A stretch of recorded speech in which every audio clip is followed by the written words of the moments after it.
қашаннан бері, қашанға шейін сұрақтарға жауап беру арқылы жасалады. Сонда сұрақтарға қалай жауап береді? Сұрақты қалай қоясың сен? Бұл сөйлем болып тұр ғой. Сонда қашаннан бері деген сұрақты қай жерде қалай қоясың? Басыңғы сөйлеммен бағанаңғы сөйлемге қоямыз. Әдетте емес, негізінен басыңғы сөйлемнің соңында бағаныңғы сөйлем ең бірінші болып тұрады. Мысал келтіре аласың ба? Жасалу жолдарын айта қойшы. Жат септігінен есімше тұлғасынан болады. Мен жұмақ өлеңін оқығанда өзімді бақытты сезінемін. Яғни сұрақ қою арқылы жататын болсақ, мен бақытты сезінемін қашан жұмақ өлеңін оқығанда. Жақсы.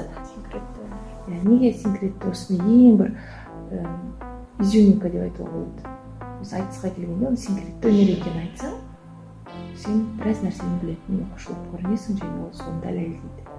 Синкретті өнер дегеніміз бір уақытта бірнеше әрекет орындалады. Айтқан едім ғой. Домбыра тарту, ән айту, сөйлеу, ақындық, импровизация дейді. Оны наға бұрып кетуді импровизация дейді. Жақсы, Біржан Сара айтысы жайында не айта аласың? Қай жылы Біржан Сара айтысы 1871 жылы Алматы облысы Қапалақсы өңірінде өтеді. Қай жерде айтсақ бар? Тұрысбектің ауылында. Life has given me many lessons, but love is only